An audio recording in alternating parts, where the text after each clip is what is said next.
The fall of the House of Usher has been out for a few days now, and as promised in my review, I am going to take a deep dive into this show.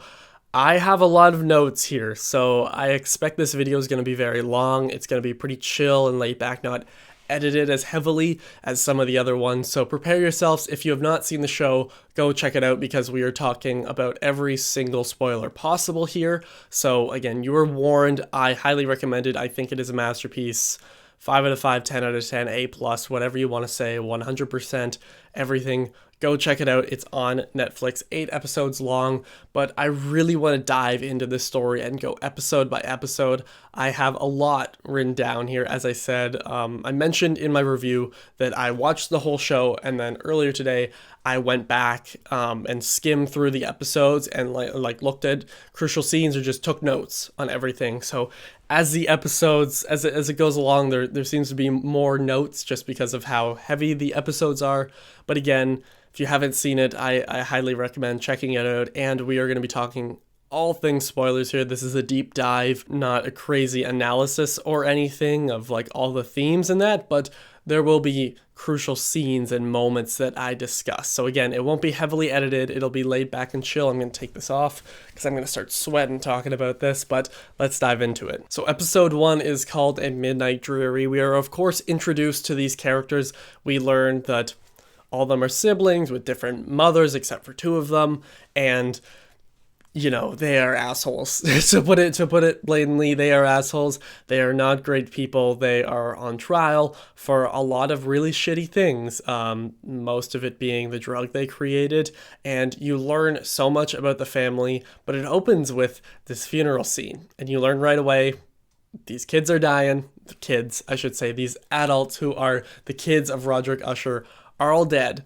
And the show explores how they died and everything more than that. It's a very bold move to place so much information right away in the opening scene. You know, these characters are dead. There's something up at the top that he keeps looking at, and you learn the family dynamic so fast. They learn there's an informant in the family that has been talking to the feds, and instantly there's a bounty put on them. And everyone kind of goes crazy trying to figure it out, although they are all just stupidly rich and 50 million should really mean nothing to them. They're all keen to get this money, and the way that Flanagan, right from episode 1, right for the first scene, sets up the works of Edgar Allan Poe, the Raven, all this other stuff, the music, the quick dialogue, quick editing, everything like that is so brilliant because, as I said, it's an extremely bold move to, right from the opening, introduce that all these characters you're about to see, yeah, they're dead. And it's like, well, why do we care about them? But still, I mean, that's what makes this show so good. And I'm going to probably take breaks and say stuff like that sometimes. But I love that opening. It is so bold. It is so interesting. And then we jump back to 1953. We see when Roderick and his sister Meline are younger and the stuff they had to deal with their mom being a little crazy, refusing to take medicine, and you see, again, familiar faces from, really, I could call them the couple from Hill House, the people in Midnight Mass, I mean, everything, one of the people in Before I Wake, I mean, all these familiar faces you see,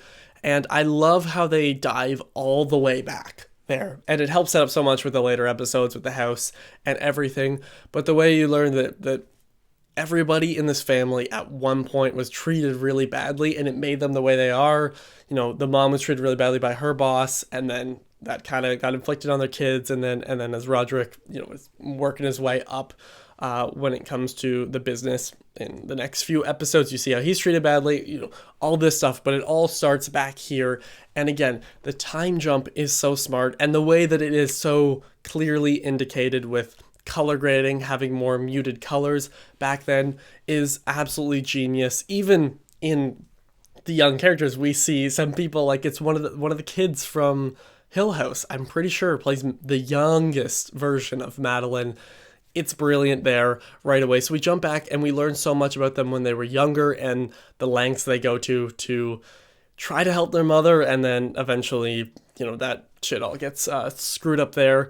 But you already learn so much about all these characters just from the first scenes from them, but one of the big ones that I was really excited to see was Pym, who is of course played by Mark Hamill, who is absolutely astonishing in this role. I really don't think I've seen him outside of Star Wars and like voicing the Joker. I mean, I've heard his voice a million times in the animated series, in the video games and everything for Batman, or the Joker, I should say, and in Star Wars, but his performance here, I mean, the voice is so good, and that's nothing that's surprising, but the way he is so contained, yet so firm on everything, and the way he discusses what they're allowed to say, what they're not allowed to say, the whole, what I call Pym's PR, that's what I put in my notes here, the Pym Reaper, as they call him in the show, is great, and that's shown so well right away with him just doing crossword puzzles in the courtroom, being the only one sitting up there, and he's doing crossword puzzles as Augie starts his introduction, and of course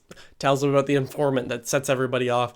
It's brilliant. And then towards the end of the episode, they step out after one of the other funerals. Again, it jumps around, but it still is so clear. That's what Mike Flanagan has always been very brilliant at. This isn't like transitioning like Hill House does, where it, you know, a door will open, door will close, and we're back in time or whatever. Like, it is, they're more kind of abrupt jumps, but I don't mean that as an issue at all, because it is very clear to follow. We get introduced to New Year's 1979, which is an extremely important thing, probably the most important thing that happens in this entire show that deals with everything in the future, but it's kind of teased in a way that you're like, oh, well, they're showing them in a bar, you know, they must be celebrating, something good must have happened.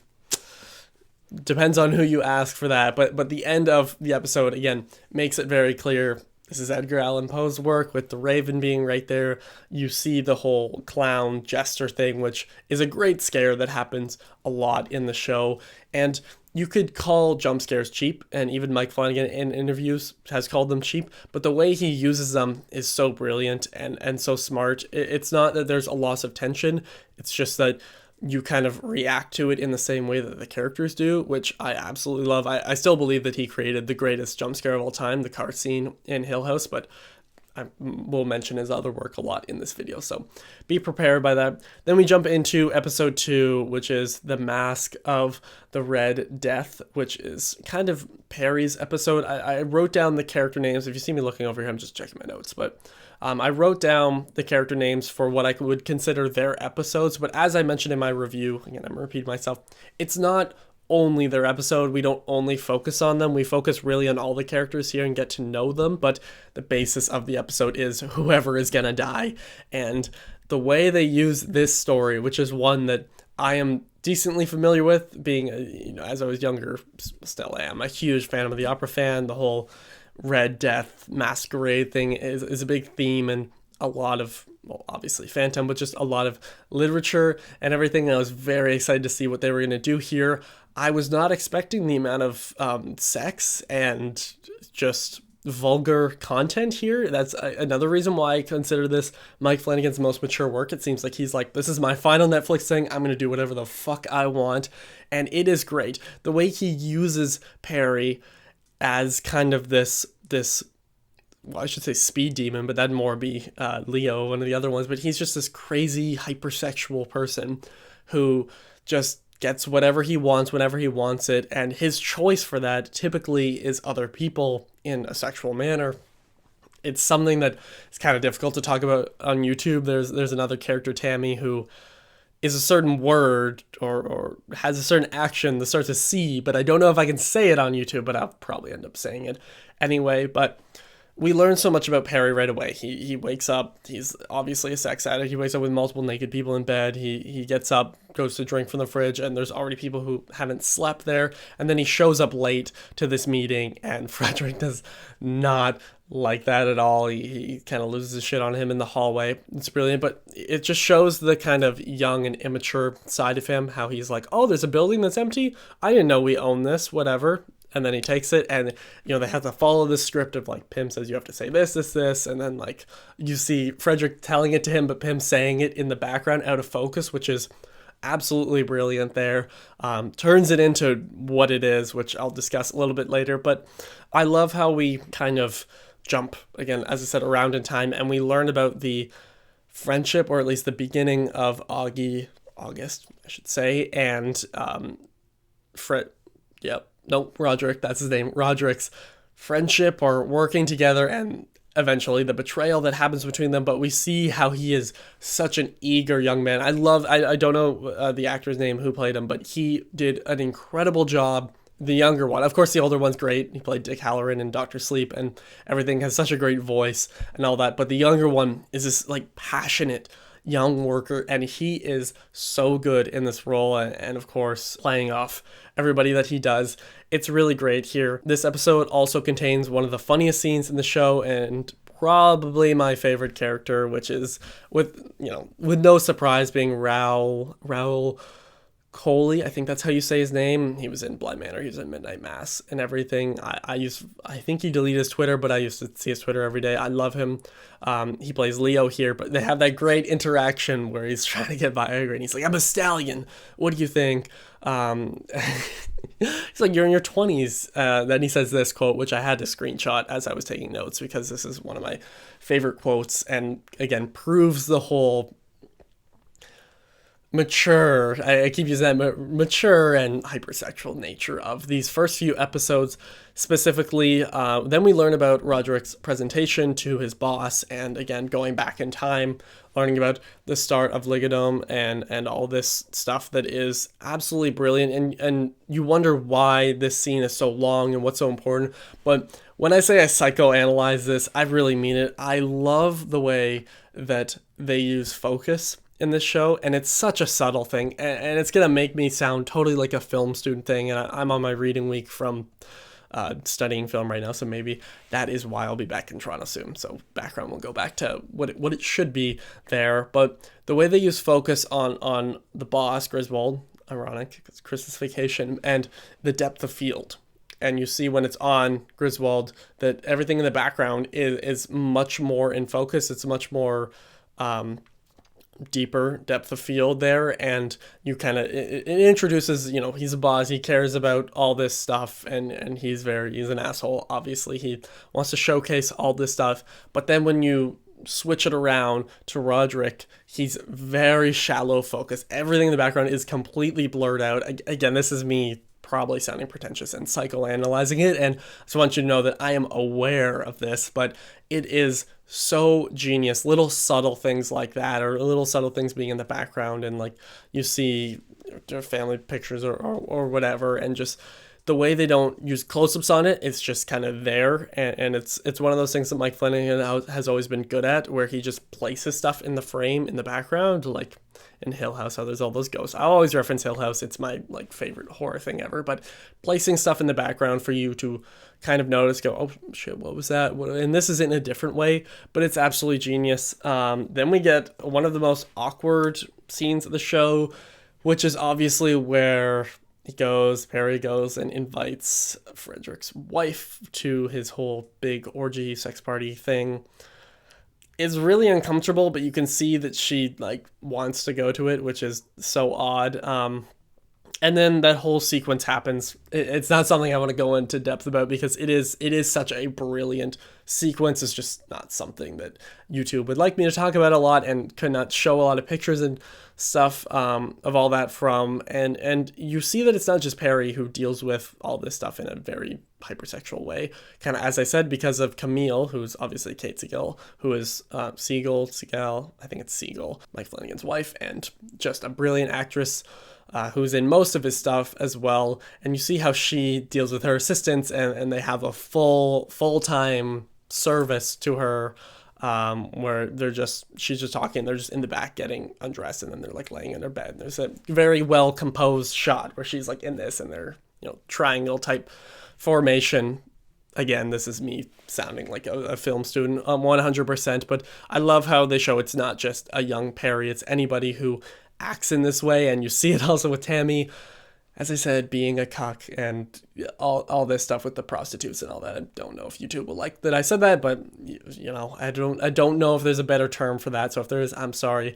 Anyway, the party sequence goes on. We have the amazing Red Death masquerade type thing happen, and The parallels to Gerald's game is great in the framing with her arms out like this. You see that Perry is very confused of who she is because she doesn't take the skeleton mask off for a while. And he knows everybody there, and they're recording it and trying to, be corrupt. Not trying to, but they are corrupt and everything like that.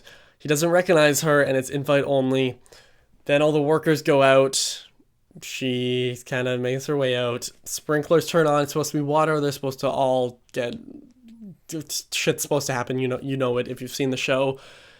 And then, obviously, something goes wrong. I think without a doubt in my mind, I knew something was going to happen. I didn't know it would be acid or something like that, but it's pretty obvious that something is going to happen, and I love the way they do it. Of course, it's extremely disturbing and gross, but when she walks over and places the mask on him, that is such a great ending to that episode. It just, when this episode ends, you're like, oh, okay, so we're in for some pretty intense stuff. Like, we're going to watch people have acidic stuff burned on their skin and these piles of very active people all get kind of piled together, some being alive. I think there was 78 deaths, I'm pretty sure they said. And then episode 3, which is Murder in the Rue Morgue.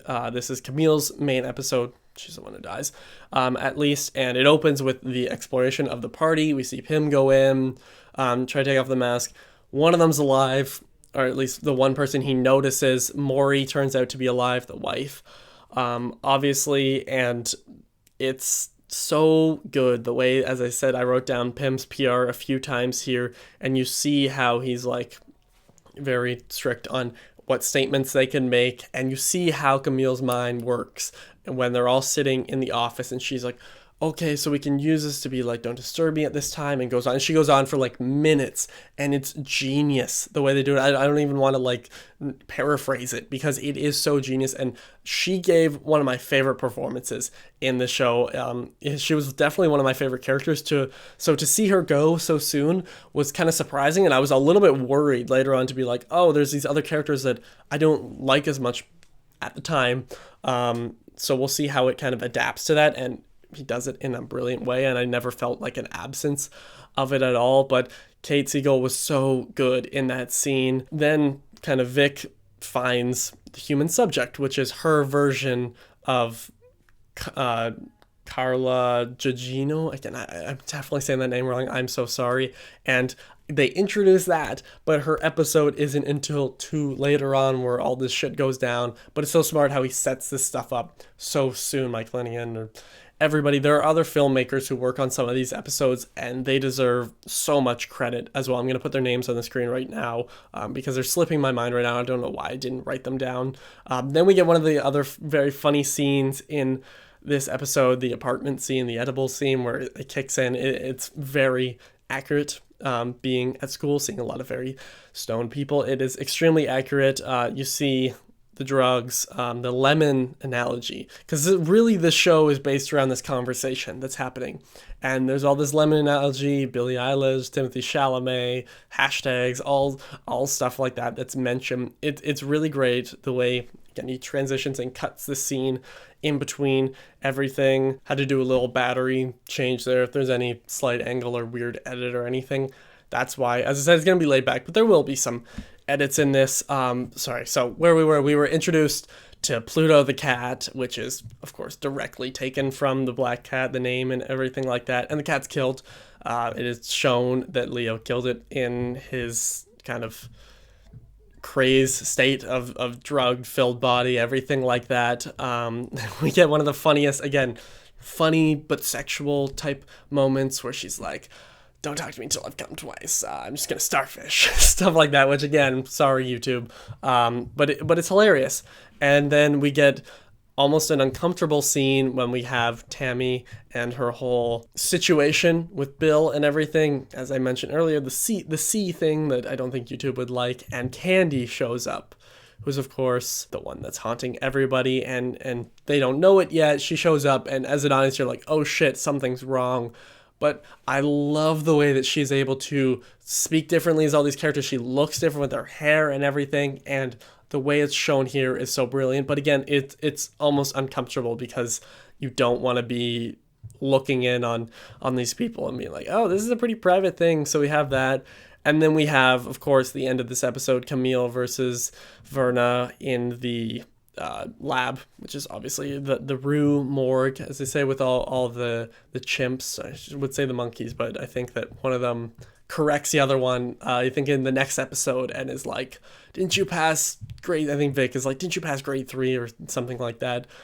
You have this brilliant scene, and it's so intense, and when you start freaking out and you have like the stitches in the chest that are mentioned, it's all tied together with one quick shot. And it's this shot here where you see through the phone, you see that it is a chimp that has escaped, and you see the door open earlier on. But I absolutely love that scene. I think that scene is so brilliant because, yes, as gross as it is, and you see what the chimp does to her later on, that sounded great. It's just so smart because it's such a tense scene, and the way the sound builds on it is absolutely brilliant as well. But then we go into the Black Cat episode 4, which is Leo's main episode. He searches for a new Pluto, and the costume design of this episode is brilliant. It's something that I assume a lot of people picked up on, but having Verna here wearing that cat necklace thing that looks like a collar with a little bell on it, it's so genius. If you didn't notice that, you'll go, oh yeah, of course. But the cat, obviously violent, and you learn more about Leo as well, being like, she's like, oh, you can't adopt that one, there's a wait list, whatever. And he's like, no, like I'm rich, I can build them all this stuff, I can get them cat hot tubs. She's like, oh, no, they wouldn't like that, whatever. It really shows his character as well, and really all of them. But I love, again, as I said, Pym's PR, the whole press statement scene where Leo is very upset here, and they give him the statement that is the most like generic, doesn't say anything, aged 35, stuff like that. And then Roderick's like, just paraphrase Candle in the Wind or whatever you want to do, because it's funny. Okay, a bird just landed on a tree out there and I thought it was a raven. That would have been hilarious, but it was not. And then we get a bunch of very funny scenes where they're almost dark in a way. We have the enhanced scene, which is hilarious. Oh, I see him do it on TV all the time. Why can't you do it? Well, I can zoom in. So just zoom in. And then you get the text later that says enhanced, or whatever, a full sentence. But I think one of my favorite lines, again, because Leo was probably my favorite character in the show, although they're all amazing, was the whole sadness silk for poor people thing when they're talking about going to the funeral and stuff like that. I don't even have black. I have sadness silk for poor people, she would say. All this stuff, freaking out. And then it kind of cuts away from that. As I mentioned, I was almost going to go kind of more on the whole Leo thing, but I have it written down kind of in order of the episode. But it goes to like the not showing up in court. They're late, and then Pym shows up and be like, there's another death, and everyone kind of freaks out. The human trials are announced to be starting, at least to Roderick, and the phone password thing is such an interesting element. I thought Henry Thomas was absolutely fantastic in this. He has given so many amazing performances in these shows, but this was definitely one of the highlights. I don't know what his best one would be. This is one of them because, with his hair tied back like that, he is evil. He is really evil, and gets more evil as this one progresses. But this show, even this episode, hints at stuff later on with Meline exploring the graffiti wall. And then we get, again, a funny but dark scene where someone's nose gets hit. Leo and his boyfriend he's trying to relax him, you can say, and then something happens and he hits his nose, whatever, but then he finds dead animals under his pillow, and you see kind of a collection of that. And I love how they use, again, this conversation that's ongoing, this confession conversation, and I love how it's interspliced throughout everything, and then you have the body that drops from the ceiling, and they both jump back. Augie and Roderick both jump back, but Augie can't see it, so it's just like, you're crazy, you need to calm down type of thing. But they jump back, so it makes you believe that he sees it at first, but then you realize it's just all in his head. Of course, foreshadowing stuff in the future that is not really, it doesn't give it away because they all die. It just kind of goes, oh, I wonder how he could. Anyway, the episode progresses, and you see the building of Augie and Roderick's friendship, and they start to work together with this whole thing, and he's down in the basement taking the files. I'm pretty sure it's this episode. And then again, the whole thing with Leo is that there's this dark, funny aspect to it, and one of my favorite scenes in the show, one scene that absolutely stands out, you guys know what I'm going to say probably, is when Frederick comes and tries to get the drugs. And he's like, yeah, I just need something to kind of like get me going, whatever. And then Leo walks over. He's like, okay, I'll just get you all this stuff. Cat comes out, scratches his eye. In this scene, so I was getting ahead of myself. That scene is just so brilliant because that's the real start of his like evil downfall. Like, I mean, they're not great people to start with, but this is really where you see, oh shit, it's gonna go downhill from here, just from a coke addiction. And then Verna shows up on the live stream that Tammy is watching with her boyfriend after she sees her as Candy and stuff like that, and kind of confronts Bill T about it, and he's very confused on it. And then we get this kind of very gory and violent scene, definitely one of the more horror aspects of this show with the cat, where as a cat lover it kind of hurts. I know it's an evil cat, but still, where he like pushes the eye out, but the way they match that with Verna is so brilliant. Starts smashing his walls in. The lighting of this scene is absolutely gorgeous. And then, you know, his boyfriend comes home. He's going absolutely crazy. And then he falls off the balcony, splats on the ground below. That would be the thud that happened there. Episode ends. That was my favorite, probably besides the last episode. This was my favorite episode because there's just so much to take in. It's not structured, this video. I'm looking at my notes and going, oh yeah, I remember this, or oh yeah, I remember this stuff. So if I'm missing crucial scenes that you believe are crucial, feel free to mention it down below. But again, this is not so much a summary, it's just me discussing why these scenes are so good, or what I loved about these scenes, why they stood out.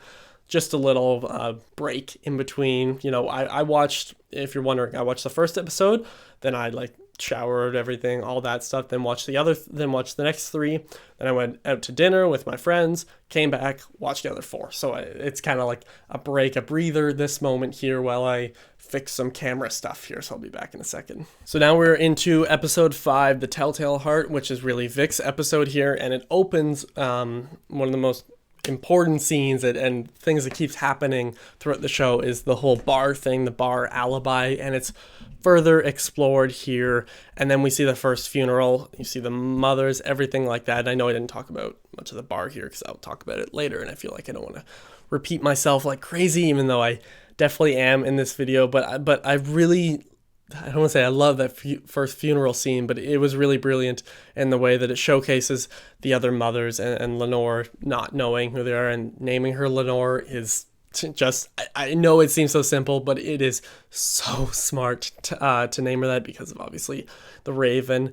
We see more of Pim's PR with Leo's boyfriend being like, okay, this is what you can say. I forget what he says exactly. I might have screenshotted it, so if I did, it'll be on the screen, obviously. But then they bring Maury home, which is a very, very crucial scene. You see how they all act towards doctors, how they act towards everybody. I might have mentioned in this video, might have mentioned in the other video. I don't know. I'm filming all these back to back. You see that Frederick, he's, you know, not happy that somebody's arguing with him because they all get their way all the time. He's like, no, I'm taking her home. I could build a suite better than this in one day, and even if you're nice, I could hire you, whatever, all this stuff with all these doctors. Does he end up doing that?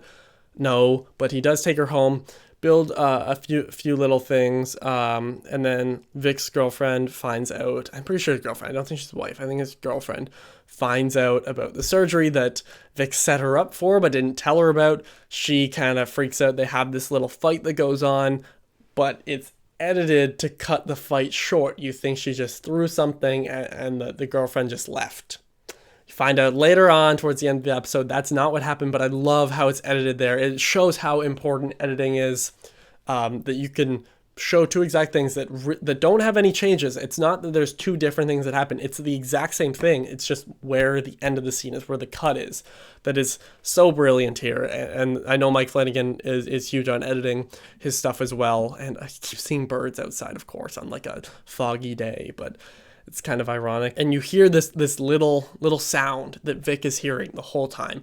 And Vic was definitely a character that I didn't care about as much until this episode. She definitely felt the least developed up till this point. I kind of felt the same way about Tammy, but again, as soon as it became their episode, my opinion totally changed, and what I was saying there becomes invalid. You just have to be patient with the show, really. And I'm not saying it's slow, because it's really not at all. There's always something entertaining happening, and they have to balance so many characters out, so it totally makes sense. But I did want to mention that I was like, okay, now we're focusing so much on her, and we have my two favorite characters being Camille and Leo. They're out, and I was kind of like, okay, let's see what the rest of the show has.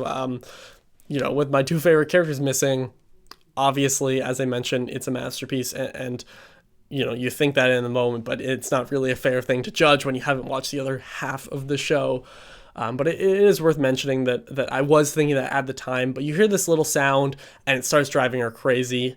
She ends up like tearing her office apart, but then you learn one of the most important things, which is so smart that it's revealed in the 5th episode. I don't think it could have been revealed in a better spot, that there was never an informant. That was just a dirty way that Augie was using to kind of get them to all turn on each other and someone to admit to something and all this stuff. It was a very good tactic, and even Roderick is pretty impressed with it. He's like, oh, no, like, I am genuinely impressed that you went to my level to do this. It was a good call.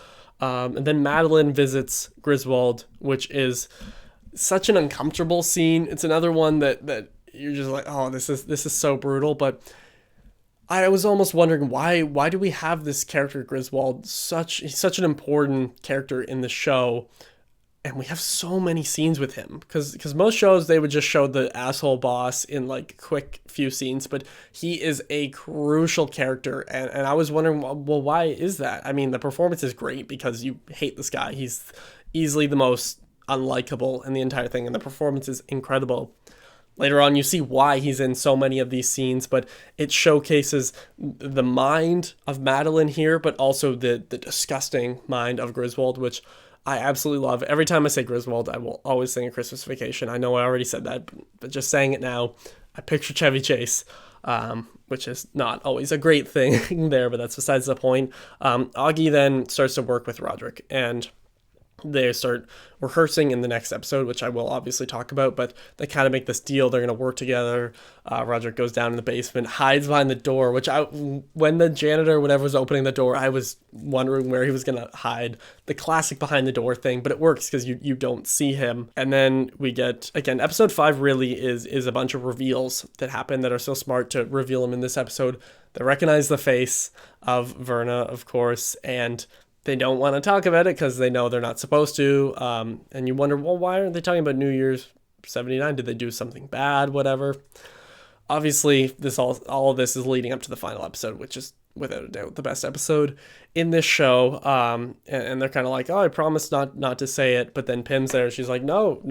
Or I think it's Roger. He's like, no, he can stay. No, it is. This is me fighting with myself. This is Madeline's like, no, he can stay. Roger's like, are you sure? Like we said, we're not going to talk about this. They kind of discuss it more. Vic pulls a room apart, as I mentioned before, trying to figure out what this sound is. And again, I love the sound of it because it is not obvious of what the sound is. And you are wondering, what the hell is this little annoying sound? Is it like a bird? Is it like something in the vent or whatever, the way they put it on? It goes on and on. Frederick starts caring for Maury at home, or at least you think he does. He kind of makes it seem like he does, but you can tell there's something not right with him because he's not happy with her choice to go to said party. Then there is the scene between Tammy and Bill T. Again, this is just jumping between all this stuff, but the way it's balanced is so smart. I'm not trying to talk like this, but it's so smart that there is so much. Again, I have all these little notes, but I'm not going scene by scene. I'm going mostly scene by scene. That's why I call this video deep dive, spoiler discussion. But you have this fight that really showcases how kind of you see the real side of Tammy. I think that's the best way to put it, is that she's just straight up and honest. She's like, no, I picked you out at VidCon. I'm pretty sure it's VidCon or something like that. She's like, I picked you out. You fit the product. I could have gone with this other guy, but no, I fit you.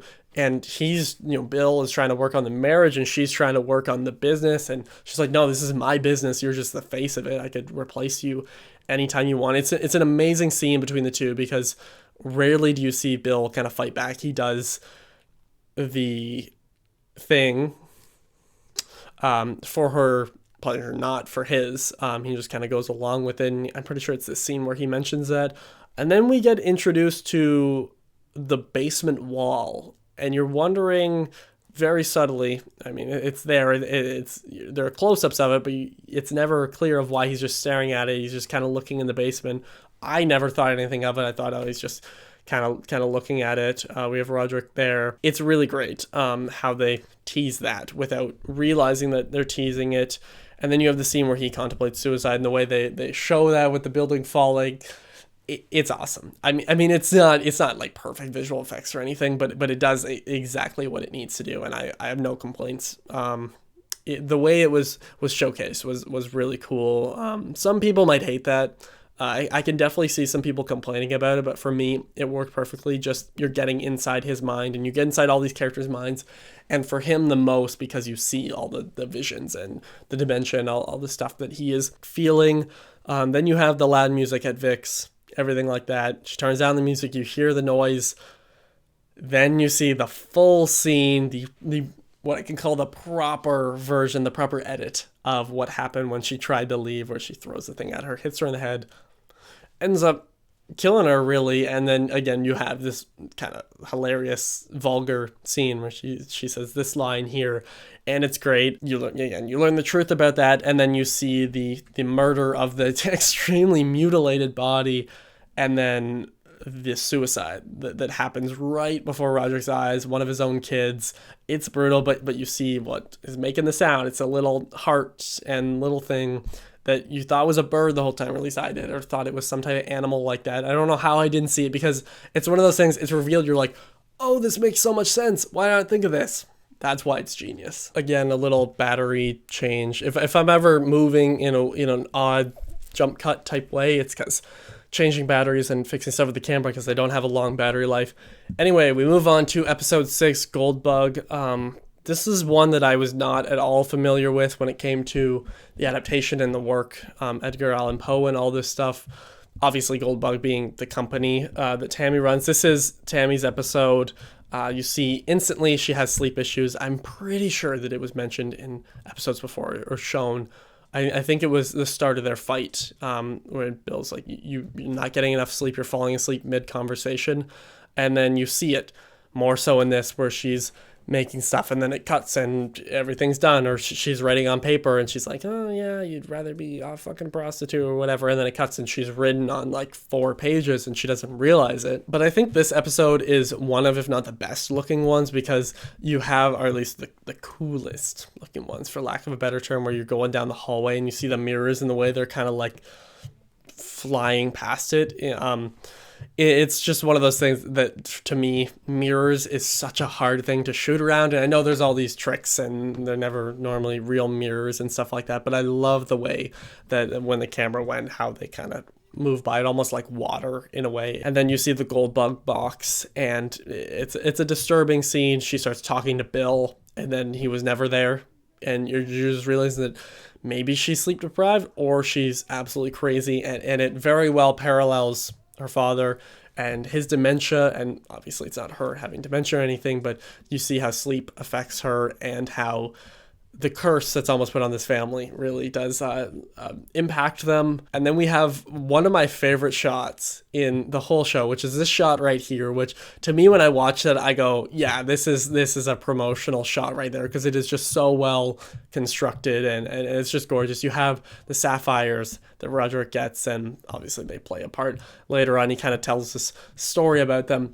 And one thing I love about Mike Flanagan is that I've seen all his work. Before watching this, I watched all his stuff, and I'd seen most of it. I just had missed out on 2 or 3 of his movies, so I made sure to catch up on those.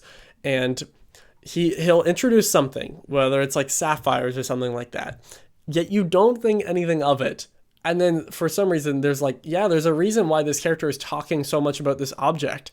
But to me, it just totally slips my mind. Maybe it's just me. Maybe it's just me being dumb. But like the way he's able to subtly do it while still making it a big point, to when you see it later on, go, oh yeah, he was talking about this again. Like Juno's breakfast of a champion or whatever, and she's taking all the drugs and crushing it up. She was really great to see here. She was definitely the highlight of the Midnight Club. Again, a show that is good, but holds nothing to his other shows and is definitely on the weaker end of his project, but still a good show overall. She was probably the best, at least from memory. It is unfortunately a kind of forgettable show, but she was definitely one of, if not my favorite aspects here. So it was cool in a weird way to see her here because of the situation, but again, it just shows the whole rich, weird age thing that goes on. I already mentioned the speaking to the non-existent Bill. Again, this is me jumping ahead just from memory. And then we learn more about Arthur Pym. And he was kind of a character I assume was going to be here to support the other ones. He was not going to be a character that was the main focus of this. And I did not expect a backstory. I just assumed he was there. He was the attorney with the power of 6 or 7, as they say in the first episode, or maybe the second one, but I'm pretty sure it's the first one. But you learn more about him and his history and how he kind of learned to be so strict in the stuff he went through, although it's never visually shown, which I think is almost better, because it is cool when you see more stuff about Roderick and all this and Meline and all of them when they were younger, but just to hear about Pym, but only keeping the tough image of Mark Hamill and his voice, which is so menacing in a way. And I must say that Roderick, the actor that played him, has such a good voice, and he could read these Edgar Allan Poe poems or short stories or everything, and it would be so satisfying. Like when him and Augie are talking, it's just like music to my ears. They both have such like great like speaking voices, like almost that they could, I think some of the people in this at least are like theater actors, and you can tell in a way. And that's just a little side note. Then Tammy has some visions, all this stuff that's kind of suggested and mentioned. You see kind of her, or no, it's not her, it's Camille, who's like behind, I might not be in this episode, so if it's not, where he's behind her dad kind of with this, but then you see Tammy on the ground and like reaching up, and then you learn, obviously that's just his dementia and his mind fucking with him in that. And then we learn the bar doesn't exist. Pym has done some research, realizes that one, there is no bar within a 5-mile radius or whatever, 5-minute walk, as they mentioned. The dialogue is so good because it's so specific on it. They would not walk more than 5 miles, 5 minutes, anything like that. And it's stuff that a lot of people, I feel like, would just cut. They'd be like, oh, this is unnecessary. You already said 5 miles. You wouldn't have to say 5 minutes. But it's just this little quick thing that sticks in your mind. That's so smart. And again, this is why I love Mike Flanagan. I always talk about how he's my favorite horror director, but he's up there with one of my favorite writers of all time and directors of all time. But like his writing should never be overlooked because of little things like that that most people maybe don't think much of, but for me it works really well. And you also learn that there were no female bartenders at all this. Pym somehow finds a way to research all this, yet it's still completely believable because of the amount of power that he holds, the power of 6 or 7 attorneys, as mentioned. Then you have the whole Photoshop scene where she starts showing all these pictures, and it's her, it's Verna, and she's back in time. She's working with, first it's like, oh, he's with Zuck, whatever, and it's Mark Zuckerberg, and then it just keeps going back and back and back all the way to like the early 1900s, like 1901 or something like that, which I thought was great. And Roger kind of dismisses that, oh, it could have been Photoshop. But they take the metadata and realize that it's been up there for years. Again, stuff like that could almost be seen as like excess stuff. And I think without the way that Mike Flanagan writes it and the way it's directed in this episode, I'm not sure if it was him or if it was somebody else, is so good that it's just so fast, but there's still a decent amount of information coming your way, yet you absorb it all. It isn't in one ear out the other. This is why I really think that his work is absolutely brilliant here. You get the look of Gerald's game on the TV, which is a little bit funny. When I saw it, I was like, okay, that's a little funny that they put that in. It's like, oh, you want to watch a movie? But then Maury starts speaking. That becomes a big thing. And for them to have a bowling, I don't say bowling alley, but bowling lane in their house already says so much about them. I'm pretty sure it's in the first episode as well. If not, it's in the second, but I'm pretty sure it's in the first, where you just see that they have a fucking bowling lane in their house. And the scene is crucial though, because you can tell that Frederick doesn't really care. He's like, oh, she was barely blinking, she was blinking twice for yes, once for no or whatever it was. And now she's almost forming words. And you just see, again, Henry Thomas, just everything on his face. But I have to give major credit to the young actor who's doing it as well. She's such a good job. She was absolutely incredible in Doctor Sleep, of course, taking on one of the main roles. But here, she was brilliant once again. And then we see the first instance of Frederick drugging her and the consequences that eventually come with that in the next episode, it is, yes. And then we have definitely one of the most entertaining scenes of the entire show when it comes to just pure like, oh shit, this is all crazy, which is what I called the gold bug disaster, where she's backstage, whatever, kind of freaking out about it. Oh, you've had too much caffeine. No, it's just the nerves, whatever. Does that thing where she falls asleep, wakes up right as her name is being announced. She goes to walk out on stage. It's like, who the fuck are you? Why are you doing whatever she says? And it's just like her assistant, but she pictures it as Verna, and then it's kind of this awkward start. She tries to recover it, but it's just so awkward that it's hilarious, but you're cringing at the same time. That it's like, oh, this is so uncomfortable. And she like starts the clapping even for herself. And then kind of gets on track, but starts seeing the faces and is speaking what it looks like to Juno, to, of course, her dad's young wife, who without a doubt is younger than her. And that whole thing is hilarious. And that goes on. I don't need to explain the scene, but that goes on. She ends up kind of throwing shit at her. And then I think it was just in her mind. Again, I think it was just in her mind, but you see a actual tape of some of her at-home activities that goes on the TV. That's when she starts to smash it, because it's never addressed by anybody else that they saw that this is, you know, what she enjoys, or why did you put this on your presentation or what. So I think that was just like in her mind. It was like tricked with that. But I do love how Flanagan kind of poses this of what actually happened here, what didn't.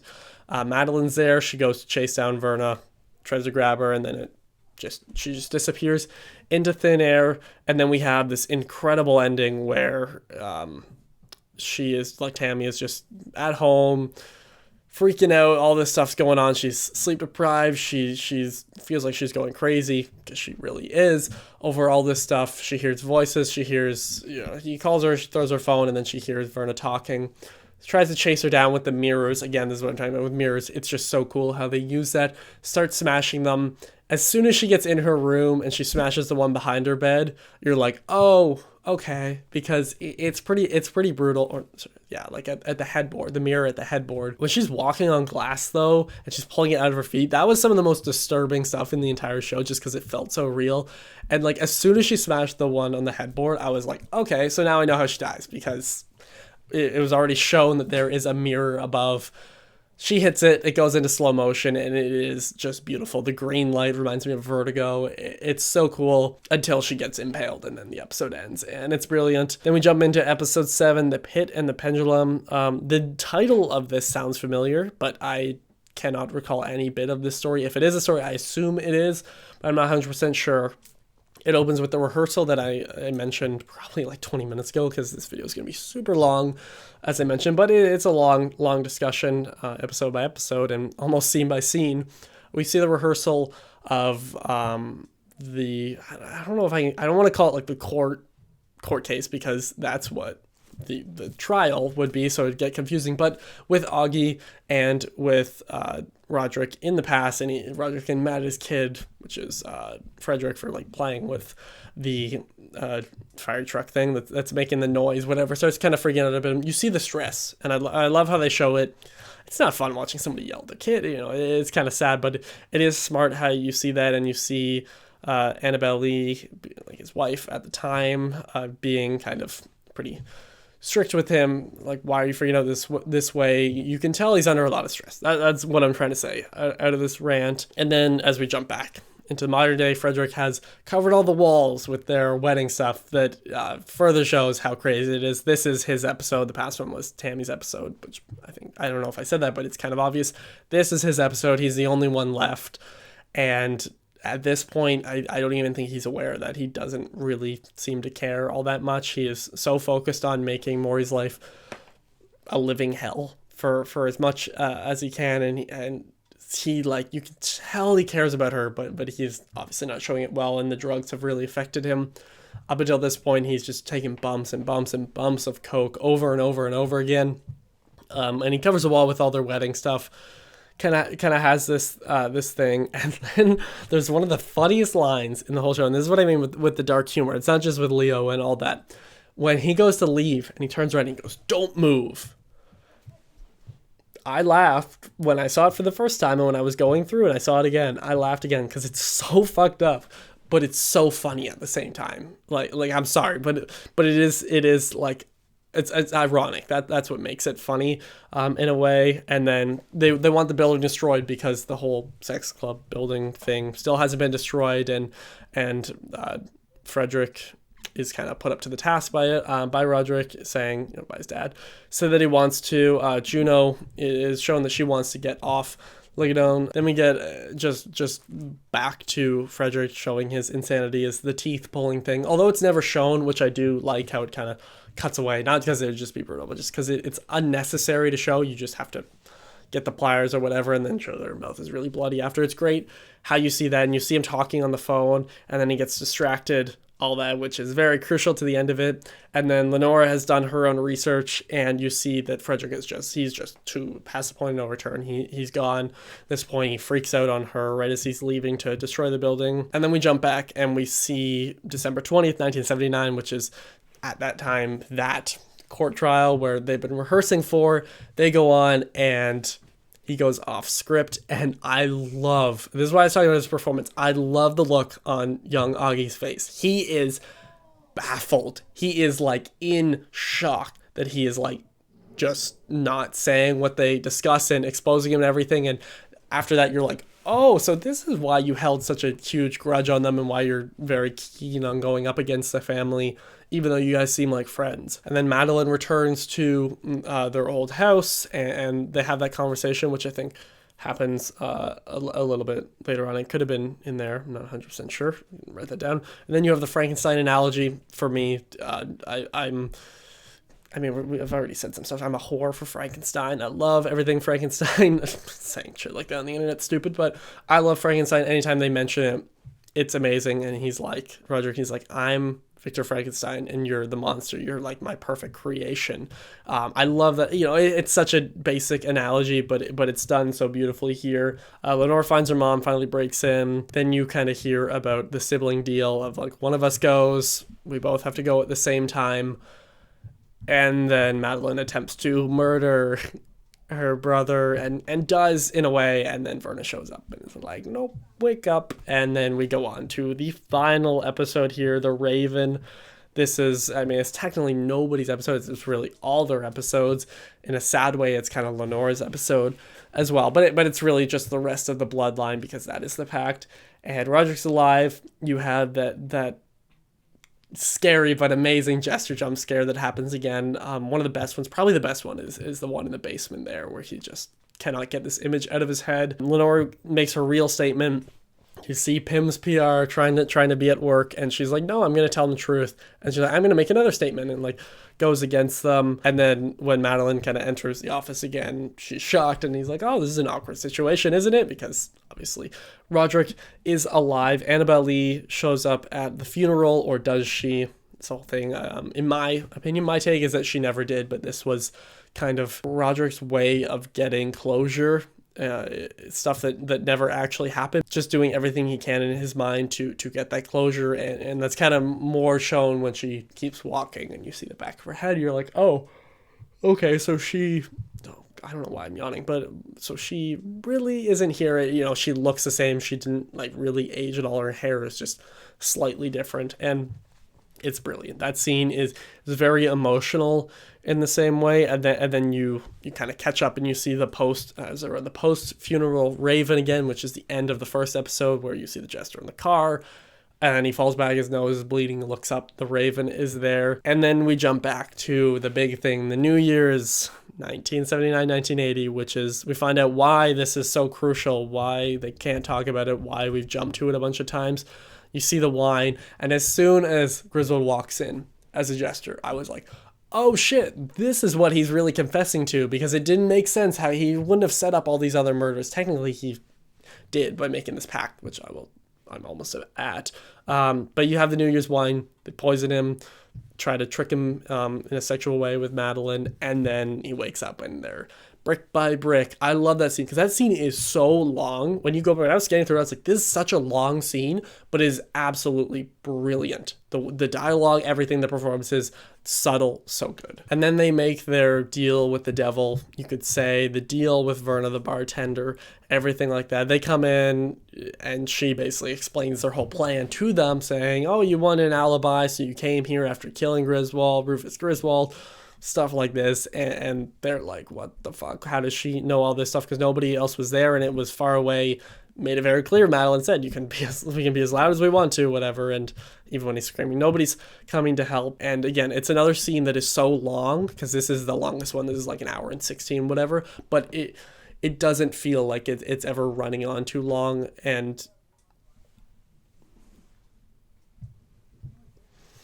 of course, there's shit moving behind me. Whatever. Yeah, so then, they find out the bar doesn't exist. They walk out and they're like, what a crazy lady or whatever. They say Pym attempts to capture her. He's like waiting in the house, gets her in the neck. She gets knocked down. You're like, oh, okay. He's kind of wrapping her up. My whole thing with this scene, this is just me taking the behind the scenes look at it. When he like knocked her down and started like wrapping her up, I was wondering how long is she like covered like this before they cut and everything. Like that's just me. That's just like the one thing that came to mind is like, I'm pretty sure it's in one shot where like he like starts covering her up, whatever. You like need to see that it's her, and then starts like covering, like, does she like slowly slide out? I assume she does. That, I mean, like behind the scenes in the show, she appears. She's like, oh, good job, whatever. He never really can capture her because she isn't human, whatever she is. And she like, as she like, right after he's on the phone, she like steps over it and it just like deflates, and it's not like there's like a body or anything in there. There's just nothing in there overall.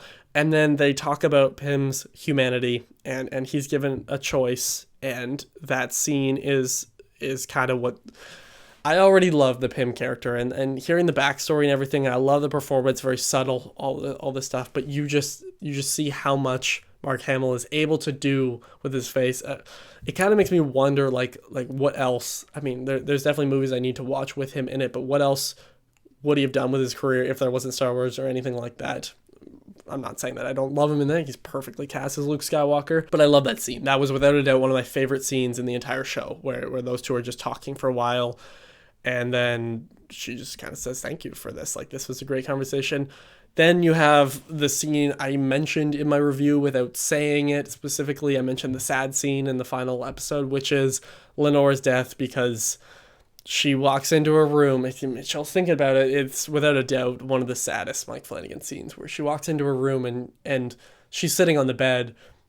She's never seen Verna before, and like you knew this point was coming, but you didn't want to see it at that point. And she kind of says like, there's a lot in my job that brings me joy. I forget the direct quote is, it's on the screen, but this will bring me absolutely no joy, because they said they're going to end off the bloodline with the pact and everything. I didn't want to go into the pact, because that's one of those things you watch a show, it's extremely clear on everything.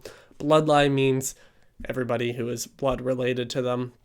So yeah, they talk for a bit. She tells the story about her mom's future, everything like that, and then kind of just touches her and she dies right there, which is so sad. I love that scene though. It is absolutely brilliant. One of my favorite scenes in the entire show, which is hard to say because there's a lot here.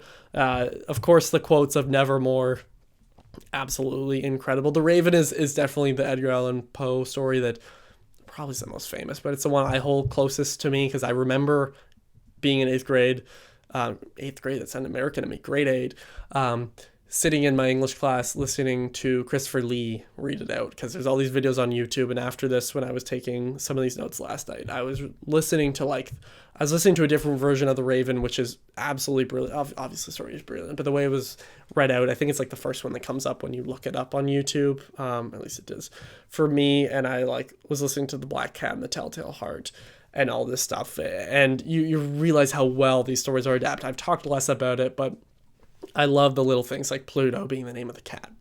It's so obvious, but if you know the story, you're like, oh wow, that's really cool. They included that. Lenore being her name. Nevermore, there's what I call the Raven fight scene, but it's not a fight at all. It's just when Roderick is kind of in his common space. You could say, I would say living room, but his house is so big, and that's addressed in episode 6 with Juno, where she's like, oh, the house is so big and empty, it makes you feel so small when you're here. But he has the raven flying around him, and then sees, his granddaughter, his favorite member of the family, in his words, dead on the floor, and he kind of realizes what he's done. He goes to his office for the final office scene, and starts almost talking to his kids, but obviously they're not answering, but they're just sitting in the chairs. It's great. I love how I shouldn't say I love it, but like the way they show them all mutilated, as gross as it is still brilliant. It gets the point across, is that he can't get this out of his mind. He made this decision. It had to happen after they made this pact. And then you have all the bodies falling out of the air when she's talking about what Ligadon has done to everybody. Again, it's another one of those things around the office thing where sure, the VFX aren't like perfect. You're like, yeah, these are visual effects, but like it works exactly. It does exactly what it needs to do for the scene. And when they start falling, you're like, oh shit, yeah, there's a lot of people. And it just keeps going, and then there's a shot of it down, and you see how like they've almost piled up from the streets. It's brilliant, and I love the flashes of the thunder and the lightning, everything. And then we get to kind of the final scenes of it, where there's the attempted mummification of Meline. She has always mentioned that she is down there in the basement, and it's kind of brutal when she gets up there. And I'm pretty sure this happened before. I don't know why I didn't write it down at all, but you learn that it's not Lenore texting him the whole time. It's this like AI bot, and that's why I wrote Nevermore. It's because she just keeps texting, and it's like stuck on this, which is obviously brilliant. But I know it's just me saying what happened, but that was definitely one of my favorite moments. With the whole modern, there's a lot of very modern stuff in this that really sets the 2023 time period in there well, and helps contrast against some of the other ones. The house starts falling apart. Obviously, Augie escapes. The scene is beautiful. I love the colors of this. I love how Mike Flanagan uses blue. That's definitely one of his things, is like using a colder temperature. If I'm thinking of in like Lightroom or Premiere Pro or anything like color grading, just taking the tint and just moving it to the blue side blue, and then the purple over a bit. It's really cool the way he uses that. Juno ends up getting everything, which is kind of assumed. You're like, okay, nobody really liked her in the family. There's that scene in the second or third, I think it's the third episode, where Tammy's like, why is it talking to us, when they're all discussing one of the deaths. It's either in the third or fourth episode, now that I think about it. Anyway, that's besides the point. She gets everything, but she kind of does good stuff with it because she realizes how corrupt this family is. Pym stays quiet, goes to prison, said that he will die in prison. And then we have the final scene being the graveyard scene, which is expected for it to be the ending, but I love it. Augie's there, he's talking to them all.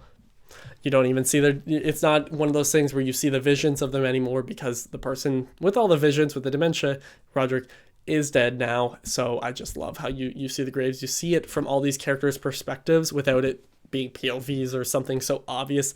I love it. Verna shows up, drops off all their objects.